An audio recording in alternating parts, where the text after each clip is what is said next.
Real people, real opinions, Real Talk Radio. The multi-award winning Niall Boylan Show. Ireland's classic hits. First thing I want to get to, just stop oil. Now, we really haven't been affected so much here in Ireland by this group of people. They have been called worse than that, and I'm sure our next guest will be well aware of that. But the group behind the protests at the World Snooker Championship, do you remember them lot? Threw the powder paint all over the snooker tables? Well, yesterday at Wimbledon, they were at it again. But what's the problem with sport, by the way? Anyway, play was halted twice on court 18. Not that I watch sport and really care too much. In one instance, a man and a woman stormed onto the court and threw a jigsaw puzzle pieces and confetti. I could think of better things to be thrown around. In another, a demonstrator threw confetti onto the grass and all wore the Just Stop Oil t-shirts and were all arrested on suspicion of aggravated trespass and criminal damage. The All England Club has since increased its security and taken jigsaw puzzles off sale at the club store. That's bizarre, isn't it? Anyway, for those who don't know, Just Stop Oil is a coalition of groups working together to ensure the government commits to halting new fossil fuel licensing and production. Now, we've spoken to Sean Irish, their representative before from the group, and he joins me again on the line. Sean, how are you? Dear Grit, I'm not too bad. Yourself? And colours at all too.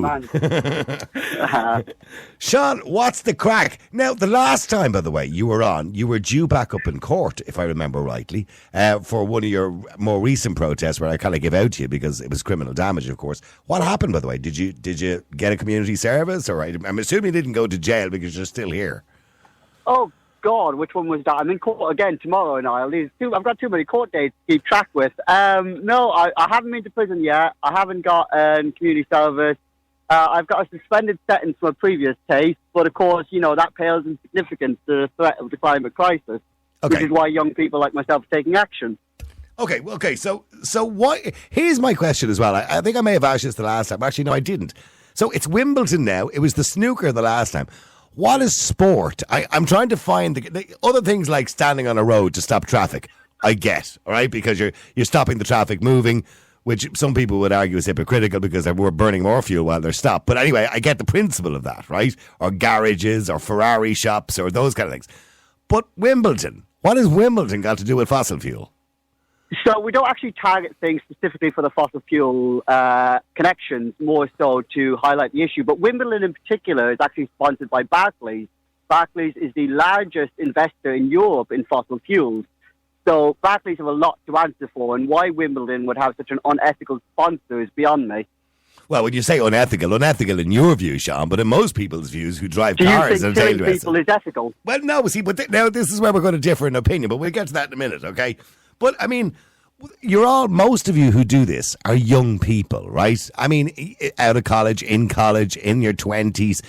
And I think I said this before, with your whole life ahead of you, and I know you're going to... I know you're going to argue that you won't have your whole life ahead of you if we keep using fossil fuel. But your whole life ahead of you, your career's ahead of you, and yet you put yourself in a predicament where you could end up with criminal charges, and most likely do end up with criminal charges. Is it really... I mean, I understand how passionate you are about what you do, but is it worth getting yourself into that kind of trouble over, and destroying everybody? Because from what I see online, there isn't that much support for what you do. People just think you're a bunch of idiots. I would strongly disagree. I mean, how many people in Ireland think they should die for an oil baron's profit? I mean, people might not like what we do. You're calamitizing it. You're calamitizing it there now. Stop calamitizing. I wouldn't say so. This is what the science is saying. This is what the IPCC report is saying. This is what the United Nations is saying. There's loads of articles on this. An interesting one is the future of the human climate niche, which actually there's a half-an-hour interview that you can watch on YouTube on that. A little bit of education doesn't go a long way. I have a lot of education, Sean. Thanks very much. And by the way, Sean, did you know that the NASA satellite data has just been released for the global temperature? This is since 2016. It hasn't gone up. It's actually gone down. Well, we've just had the highest recorded temperature on Monday in the world ever Yeah, in that's June. and you know where we are- you understand and how then that the data second- is correlated, by the way. You do understand June was the coldest June they've had in a long time in America.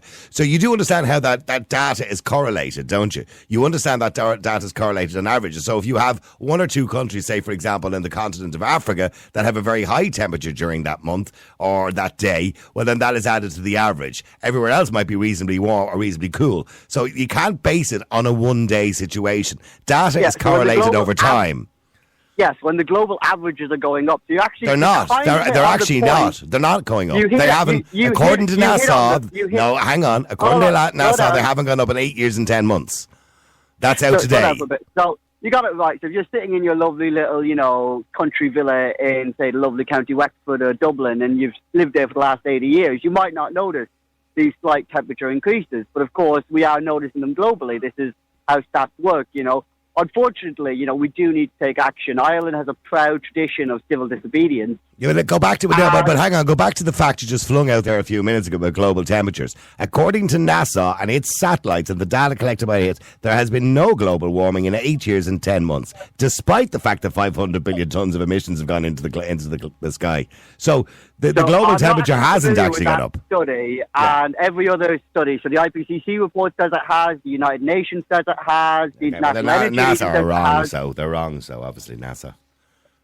Well, I don't know. I'm not familiar with the study you're talking about. It would be It's not a helpful. study. The if you figures actually released gave- today. Then it's not actually a study, but it's their figures they release on a regular basis about global temperatures. But anyway, sorry. So the thing about it is, I'm all with you. I'm 100% beside you, Sean.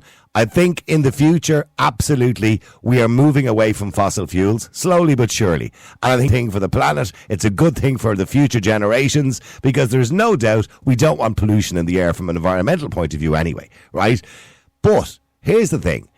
You can't do that overnight. You guys are demanding this is done very quickly. That can't happen No, we're quickly not. because we don't we're don't not. have sustainable fuels to replace Hold it on, no, let me right stop away. You. Let me stop you. You've just said something that's not true. So what is the demand of Just Stop Oil now? Because you quoted it earlier. Well, the demand... Oh, yeah, I have it here, okay. Your demands are halting new fossil fuel licensing and production. So what is a license? So a license is permission for the company to look for oil. And consent is permission for them to drill it. That process takes 20 years now. Mm-hmm. We are asking for the halt of new license and new consent. This is in line with the International Energy Agency. This is in line with the UN. This is in line with every credible scientist, including scientists in the lovely Republic of Ireland. We are asking for the basic five steps. We are not asking that tomorrow everyone should be forced to buy a Tesla. We are not asking that tomorrow everyone That should would be forced rotten, to get by rid the of way. their I wouldn't buy a home. Tesla if it was the last car in the world, but Nor they're, would I they're myself, badly to be made, honest. to be honest with you. But go on, that's just my opinion, and I'm going. So it's just a misrepresentation. We're Just Stop Oil is not as radical. Although our actions You are might be radical. quite Stop radical. saying you're not radical. You are radical. I mean, you remind me. You remind me of the people that used to live in the trees. Do you remember in England going back about 15 years ago? Where was that? They were all living up in trees somewhere. Remember that? I can't say I'm familiar. I've lived in a tunnel myself, if that's any consolation. Right. But no, so you've got to be realistic about these things, Niall. Look, I accept that Just Stop Oil is quite radical in the actions that we take, and I don't think it should be necessary. I don't think that the actions of the suffragettes should have been necessary. I don't think the actions of the civil rights movement should have been necessary. They were disruptive, they were annoying, they were irritating, and God, Niall, I accept that I am as well. But you know what? If we do not take action and we continue to do nothing, there will not be an island for us to live in. We depend on the climate. But We all those depend on promises, livable Sean, conditions. all those promises. I'm 59 years of age. And I can remember the world panicking because there was a hole in the ozone layer. I can remember the world panicking over acid rain. I remember the world panicking because Al Gore said we were all going to die in 1998. I remember the world panicking because the world was going to be flooded by 2010. I remember all of those promises. And the most recent one, of course, was Greta Thunberg 5 years ago, promising we would be in an irreversible state and we're all going to die because the Antarctic would melt within the next 5 years. She removed the tweet because it wasn't correct. It was incorrect. So what I'm saying is those promises happen all the time. The end is nigh. The end is nigh. When Greta Thunberg wrote that, she was 17 years of age, 2 care. months before she actually became famous. But It doesn't matter. People were listening to a school skipper. Slow down. Climate science is not based on what Greta Thunberg says. Although I have great respect for her, I think she's brilliant. Oh, right. But I am not out on the streets because of what Greta Thunberg says. I am out on the streets because of what the IPCC report said, which is 700 scientists that the world has signed up and agreed to that these are right. I am out for the UN who says these things. I'm out for the Environmental Agency who says these things. To say that Greta Thunberg said something and that proved to be wrong, and therefore everything you believe is wrong, is completely ridiculous. But what bothers me is Greta Thunberg gets the coverage in the media, right? And you people like, say, Dr. Judith Curry, who's a climatologist. She's published 140 books, scientific reviews, papers, and she goes on, she's not calling it a hoax. There's nobody suggesting, by the way, the climate's not changing. It is changing. And it will irreversibly change over time. There's no doubt about that, right? But mind you, the climate has always been changing. But in saying that, she's brought out so many published works, and people ignore her. But yet Greta Thunberg, who at the time was 17 years of age, and handed a script by somebody most likely, and got it wrong most likely most of the time, is listened to by the world, and we all go into a panic, and every teenager in the world thinks we're all going to die. There's a lot of catastrophization going on here. You not hold some personal responsibility for that No, as a journalist. I don't. No, not at all. So this is the thing. So if you, let's say, here's a great thing for you, Niall. Instead of bringing on people like me from Just Stop Oil, why don't you bring on accredited climate scientists? If journalists like yourself ignored us, we would disappear overnight and actually took out climate scientists. This is the thing that you need to be doing. The reason we take the actions that we do is because you ignore climate scientists. And unless we take the actions that we do, we're not able to highlight these things. It would be completely ignored. So if you don't like what we're doing, bring on climate scientists, bring on the discussion, have these conversations. At the end of the day, no one does the actions that we do. I do not risk a criminal record. I do not risk going to prison because I think this is a fun thing to do. I recognise the consequences of my actions, and I will be held accountable for it, which is more than we said for the government of the world and the journalists of the world. But you're missing the point, Sean. I'm in agreement with you. And I'm in agreement with you to the point that I do believe that as a population of the world, we have a duty to the planet that we live on to protect it. In all ways, by the way. And that's right down to chucking plastic in the sea. That's everything, right? We have a duty. Hang on for a second. Hang on. We evolve over time. The Industrial Revolution wasn't good for the planet. We know that, okay? It's not good for the planet. But the Industrial Revolution was never going to last forever anyway because technology took over. So, and something else will take over from that. Just like the steam engine changed to the fossil fuel engine. There was a huge resistance to that at the time. If you wouldn't remember that, of course, that was about 150 years ago. But there was a huge resistance to that. So over time, the fossil fuel engines will be replaced by either hydrogen, water, or indeed electricity. I don't know about the electricity, to be honest with you, because we still have to produce the electricity. So they will be replaced as well over time when we get the technology right. We could come up with technology that basically neutralises the carbon in fuel. So unfortunately, I'm not going to misquote because I could be wrong about this. I'm going to say that the UK government certainly has, I don't know about the Irish government, has signed up to what's referred to as the Energy Charter. The Energy Charter basically means, let's say you make the right choice. You go with a green supplier, you buy a Tesla, and you only buy and eat sustainable things. The UK government will match your losses that you gave to the fossil fuel industry and pay it with taxpayers' money. So even if you make the right and ethical... So that is not free market capitalism. That is... obviously I'm not a free market capitalist as such. But if you are a true free market capitalist, then you should allow the mags to decide. But the UK government... through social funds, takes away that option. But by the way, we should be encouraged, but financially, it should be carrot and stick, not stick and carrot, right? We should be encouraged financially, by the way, to take up options that are kinder to the planet. I'm not suggesting we shouldn't. For example, we had a good incentive there a while ago with the free plugs on your wall in your house for your car and all that kind of stuff. That's all gone now, right? Because governments just won't spend the money. But here's the thing, right? We have to accept that the planet's climate is going to change. There is nothing we can do about that. The best scientists in the world have said it. See this 97% of scientists agree with climate change, right? See the 97% figure that's flung out all the time. Yes, but we need the government to agree with that. Let's get to that figure. The climate crisis Hang is on. only the first. Okay. Accepting you have a problem is the first step of resolving it. So we accept we have a problem. You're not letting me finish. Now we need to look at the solutions. Okay, 97% according to people, 97% of scientists agree with climate change. And there's nobody doubting that figure. And I'll tell you why. Obama threw out that figure originally. He was the first one to quote that figure. It was quoted from a guy called Cook, who took a load of published articles of people who agreed with him. And out of those articles, he misquoted, because 97% agree that the climate was changing, but 97% didn't agree that the human beings were responsible for all of that change. So what I'm saying to you is, I have no doubt whatsoever what we do in this planet does affect it to some degree. But to the effect that you are talking about and others are talking about, I don't agree. And I think what we need to understand and accept how the planet works. When parts of the planet warm up, how we survive and how we survive that. When parts of the planet cool down, how we survive that too. Because you look back at the history of the planet, Sean, you're not a stupid boy. You know what I mean? You're a clever guy. So you understand how the climate of the world has changed over the last billion years. Or, well, 8 billion years is it that this planet is here? I mean, and when you look, for example, I'll give you a simple example, right? The Earth was much warmer when the Egyptian pyramids were built. And the Antarctic Ocean may have been, ice-free. But history shows that human beings thrived in warm weather and warm climate. And mass mortality was actually more so during colder periods in history. So I'm not suggesting that's what I'm not suggesting.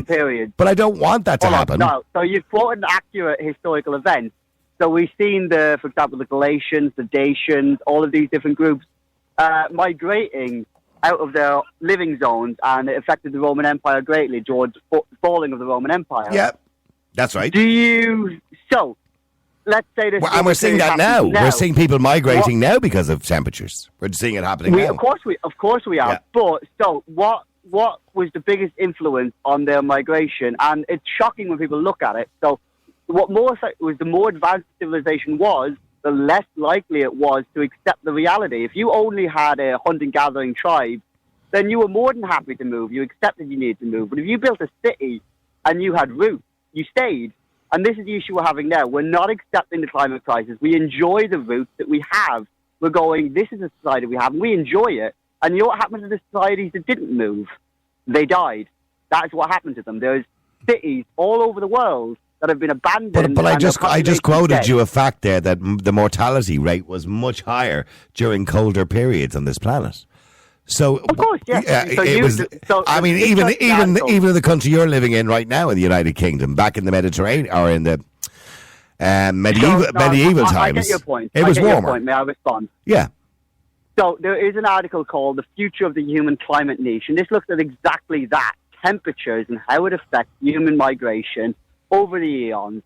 And what we're saying now is that the human effect of climate crisis, whether you accept it or not, is bringing mass warming periods. So we didn't just move for cold periods, we also moved for mass warming periods. Historically, that is what the human race has done.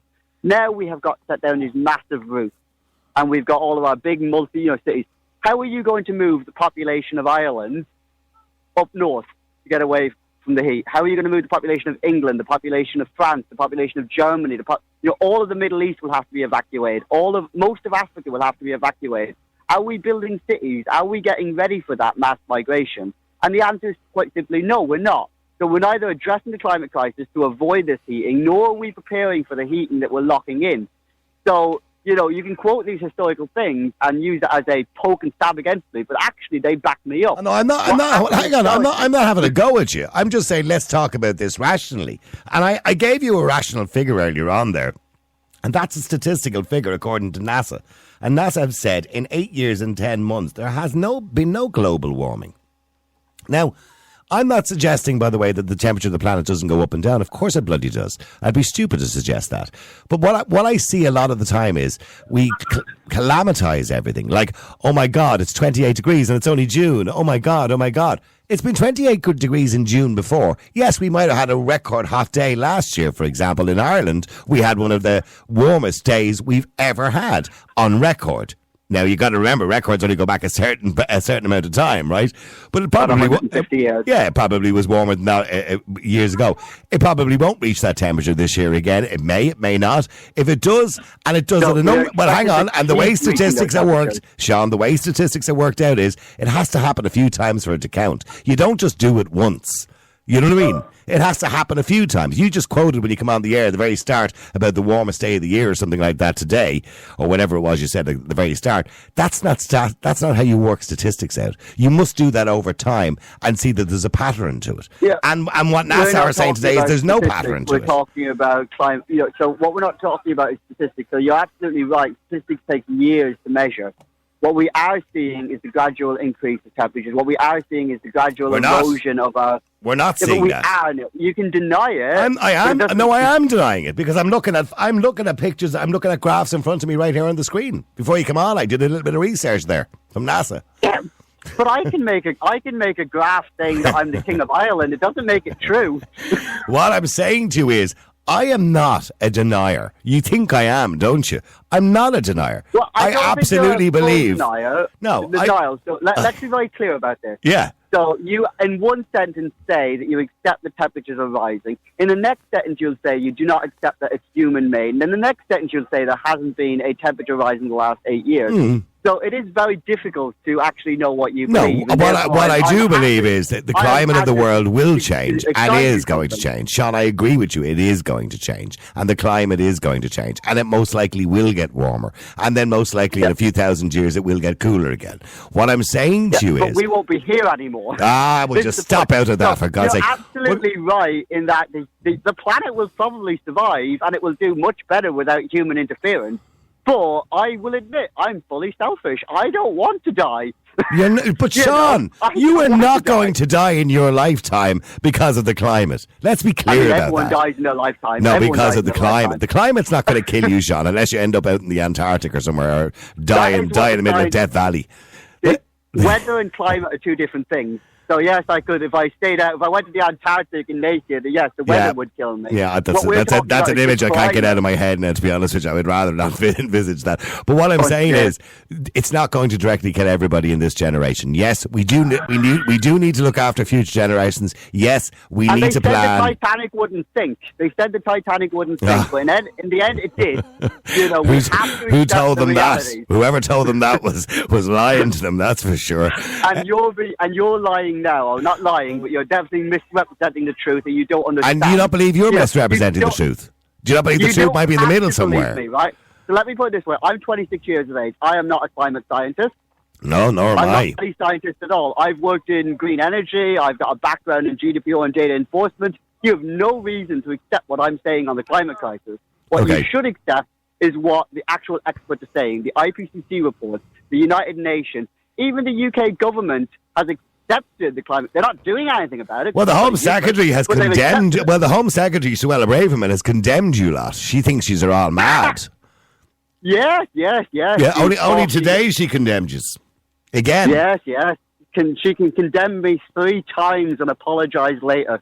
But if this is such a hard and fastened fact, why aren't the population of the world out doing what you're doing? Because most people get on with their lives.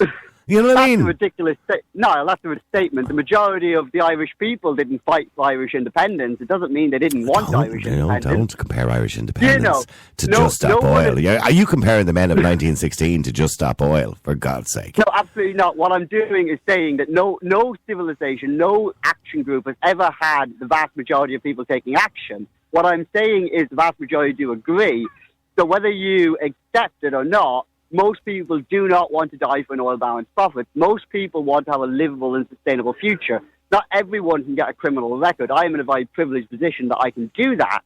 But the majority of people do want action. And that means it can take lots of different forms. We've got the climate majority group here in the UK. They do not glue themselves to roads. They do not, throw paint on things or criminal damage or, God forbid, dig themselves into a tunnel. But they do accept that we need to take action. The majority of the UK people want action to be taken. Yes, the majority of the UK people are not going to glue themselves to a bloody road, and we all accept that. The majority of the Irish people didn't take up arms and fight in 1916, but they still wanted their freedom. The majority of gay people did not take action during the 1960s, during the AIDS crisis. They still wanted action to be taken. Just because not everyone can take action is not a condemnation that action shouldn't be taken. And what is your, I don't know, have you got a job, Sean? What does your employer think of what you do? So yeah, I am self-employed. I've worked my entire life since I worked for years in Ireland. Then What do you do? Can I ask what you do for a living?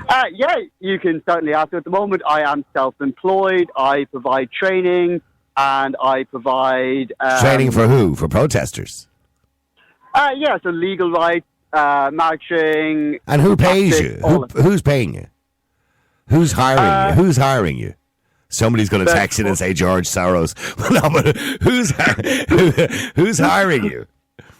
So there is the ordinary people of the world, basically, the people who donate to the organisation. There's a group called the Climate and Ecological Emergency Fund. All these different things. So I'm self-employed. And is it lucrative? I'm not allowed to swear on the radio, am I? No, it is not. Let's say I used to make a lot more money when I worked in green capitalism. But unfortunately, that wasn't... In green capitalism? I love capitalism. You know, people make a lot of money out of capitalism. Anyway...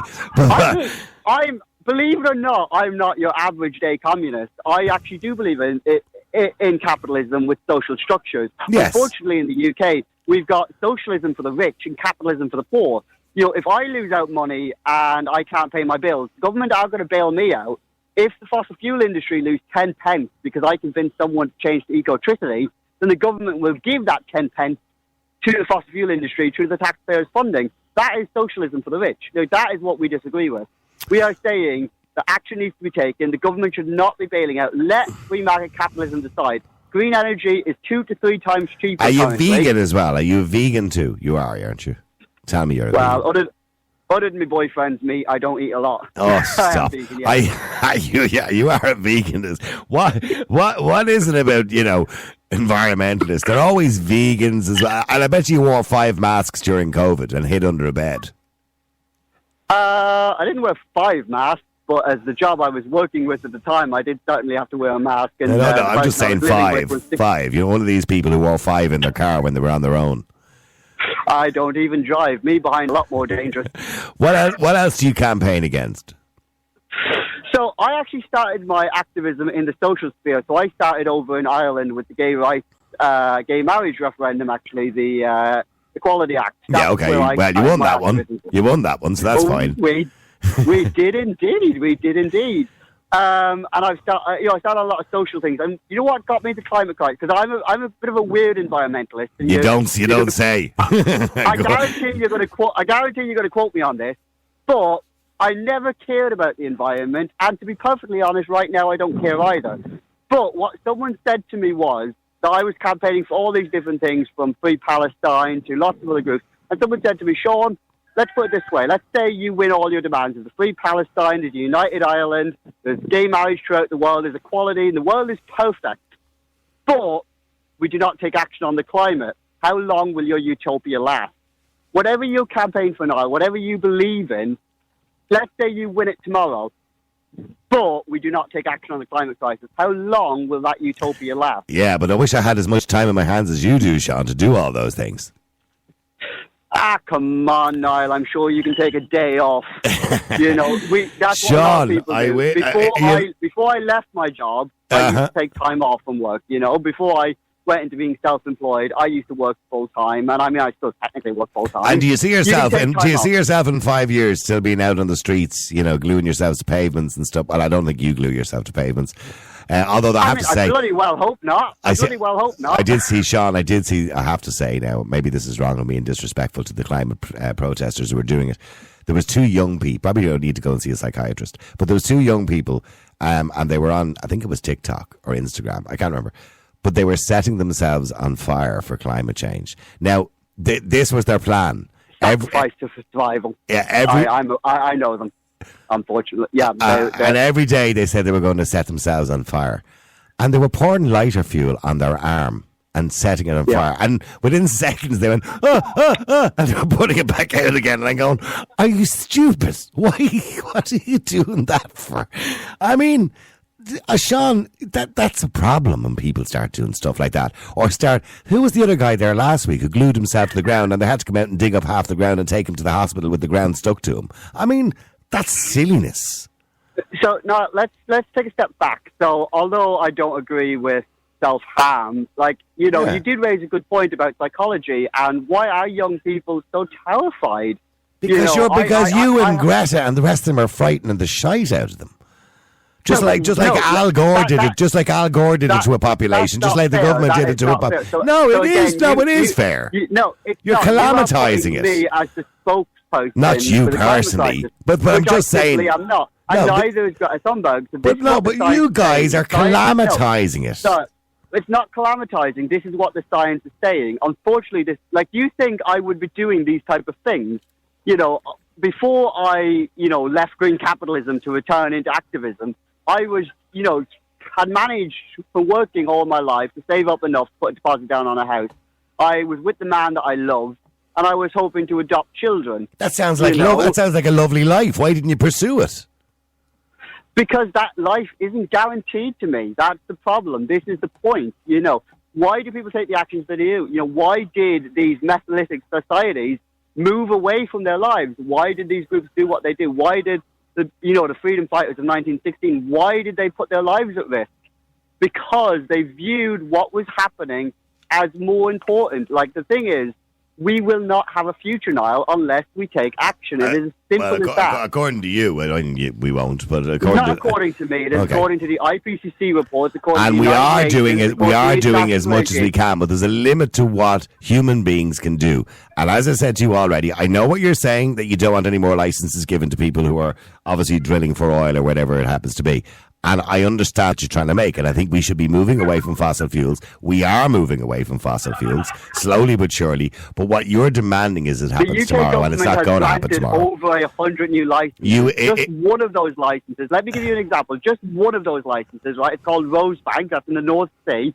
That one license alone would put us well above meeting our climate goals. That one license And alone. what are you going to do about the Americans, the Chinese? I mean, let's be clear. Joe Biden's not going to be in power for much longer, most likely. Donald Trump could be president of America again. He doesn't care about climate change.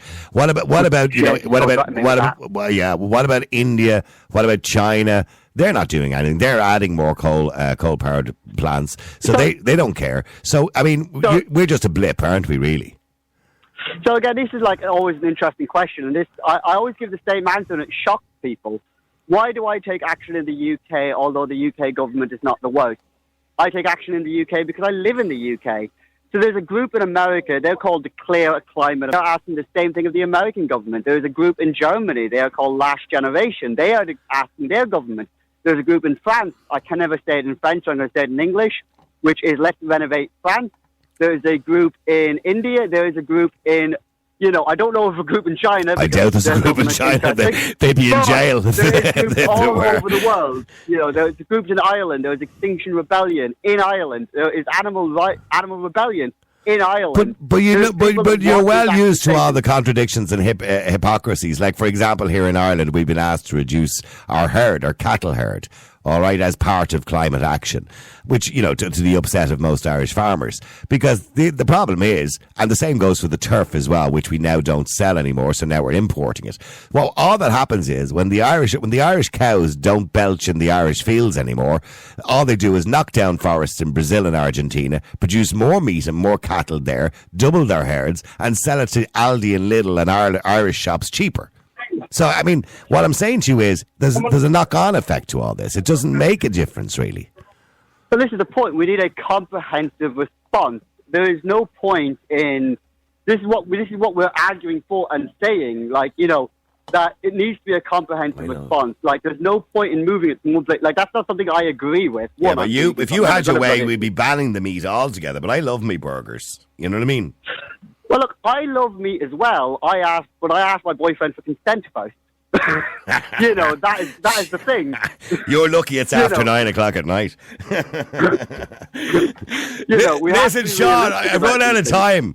I find it entertaining apart from knowledge. Well, I suppose there is information in between the two of us somewhere in relation to all of this, but I do find it entertaining talking to you. And by the way, you're a nice guy, and I wish you well. And I know, but people are texting in and says, Niall, he's nothing but a liberal professional protester. But you're right, he is, I suppose, yeah. You'd agree with that, Sean. You are just a professional protester, I suppose. Because you just told me. I wouldn't accept that I'm particularly liberal.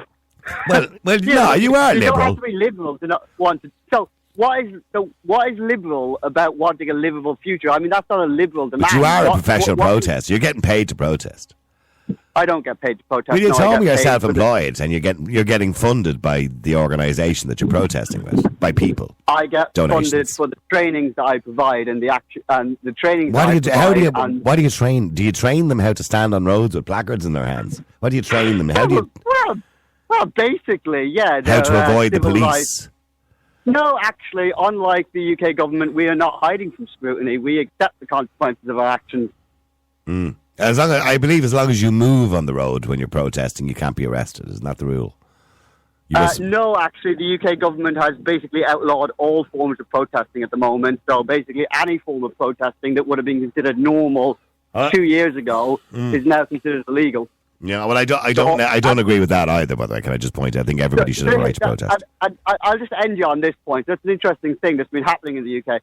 So what happens when you take away all forms of peaceful disobedience? You know, we had it in Ireland. The UK government, when we were occupying us, took away all peaceful forms of civil disobedience. Yeah, well, And what I happened- know. I agree with you. I don't agree with restricting people's right to peaceful protest or peaceful assembly, as they call it in the Constitution. Listen, Sean, it's been really nice talking to you again, and I wish you well. I hope I get to talk to you, and you're not in jail the next time. No, don't forget to join up with Extinction Rebellion Ireland. I won't be doing that. To be in a hurry. And by the way, when I Just Stop Oil going to start over here, they haven't really, have they? Thank God. Oh, Jesus, they might evict me from England at some point, and I'll be back over to cause you some mayhem. Oh, all right, okay. Keep in touch, Sean. All right, keep in touch. Listen, thank you very much indeed. There you All go. right. There you go. Slán Walia. Sean, Irish is his name, ironically enough, by the way. His second name is Irish, and he is Irish, but he's living in the UK, and he's with Just Stop Oil. You heard it here first. There you go. He's actually paid to train other people to protest. People thought that was some sort of conspiracy theory. It's true. He's just admitted it. So, you know, they do get paid. Somebody is funding all of this. You know, and look, again, I want to point out, he seemed confused about my principles behind this. I'm not a climate change denier. Absolutely not. I do believe the climate is changing. I don't believe these catastrophizing on a regular basis by newspapers. It was the hottest June ever. Oh, my God. You know, or since 1950 something or whatever the hell it was. You have to take these things on averages. You might have had 5 or 6 cold days in June. You might have had 10 exceptionally warm days. And then, you know, I don't know, the other 15 days were kind of just average. So, and that's the same with today is the hottest day of the year in the world. I'm looking out the window. It's like winter out there. Do you know what I mean? So what I'm saying is it depends on where in the world you are when you start giving out those kind of stats. Overall, it may be because one country might be very warm, which brings the average up. America, by the way, had the coolest June they've had in a long time. So you have to take all these averages together and use them as statistics. You don't just point out individual events and then calamitize it and tell everybody that and go, oh, the world's going to end because we had the hottest day of the year. Last year we had a really warm day. There was one day in July. Was it July last year that we had that really hot day? I think it was wasn't it a record in one part of the country. I think it was Carlow, which was the hottest day. I think since 1950 something and something or other like that. I can't remember, or slightly higher than since records started. But remember, of course, records only started, as he said himself, 150 years ago. There's been hotter days than that. Somebody says, "Niall, what are you talking about medieval times? What did you mean?" Well, in medieval times, to give you an idea of how warm it was, it's a lot warmer than it is now. In London, there's streets, as you know, called Vine Street and places like that. The reason they're called Vine Street was because there was vineyards there. They grew grapes. So you wouldn't grow grapes in London now. Well, you might have last summer, actually, to be honest with you, because it was reasonably warm. But generally speaking, you wouldn't, because it wouldn't be warm enough. Also, if you look at pictures that were drawn of the Thames in London many, many years ago, going back 60 or 70 years ago, it was frozen over. There was ice on the Thames. So the climate has changed even since then. And it will go back to that again. So this idea that people are climate change deniers is nonsense. Most people understand the climate changes on a regular basis and it shifts. They say there's a cycle of every 800 years or something like that. I suppose the big argument is the role we play in that. And there's no doubt we play a role. And we have a duty. As a population of 8 billion people in the world, we have a duty to protect the planet that we live on because it's our planet. And we don't do stupid things. And I agree with recycling. I agree with all of that things. I think it's really important that we do all of those things. I think there's a limit to what we can do. And if we can move away from fossil fuels, which are dirty, by the way, there's no doubt that fossil fuels are dirty. If we can move away from fossil fuels, that can only be a good. It can be good. It's can only be good for us as well as being good for the planet, by the way. But realistically, we can't do that tomorrow. This idea, this urgency to do it tomorrow or we're all going to die is nothing but nonsense. That's absolute and utter nonsense. We will move away from fossil fuels over time. Technology moves on very quickly. I'm quite surprised, actually, that we haven't figured out, with all the technology we have, that we can figure out how to make a diesel or petrol engine for a car that's carbon neutral. That, basically takes in the emissions and neutralises the carbon. I'm quite surprised that we haven't ever done that. Maybe we have. I don't know. Maybe I just don't know about it. I think the ideal situation is probably some sort of hybrid in between for the time being, because electric cars are not within everybody's financial reach. Electric cars are not the solution because of the damage that it does to people who have to literally dig with their hands for cobalt. We've heard the stories of hundreds of thousands of people dying, young people in slave labour looking for cobalt for batteries for electric cars in places like the Congo. I mean, that's ridiculous. That can't continue on either. There's a limit as well to how much power we can produce to charge all of these cars if we all suddenly had one tomorrow. So we have to think of things logically, not in some panic mode. And we need to stop, journalists need to stop catastrophising, because it doesn't work anymore. People are used to it now. They're sick of it. They're going, oh, geez, there's another journalist catastrophising. Just like they did when I was younger too. Do you remember I mentioned to him, we were all going to die because there was a hole in the ozone layer. Do you remember that? Bet you haven't heard about it in years. No, you haven't, because seemingly the hole is not there anymore. I don't know. We were all going to die because it was acid rain at one stage. Then Al Gore said we were all going to die in some massive flood or something like that. That didn't happen. None of those things ever did happen. They're predictions, hypotheses, which don't have, although Al Gore had some sort of financial motive behind that. Of course, he was selling air conditioning, wasn't he? Real people, real opinions, Real Talk Radio. The multi-award winning Niall Boylan Show.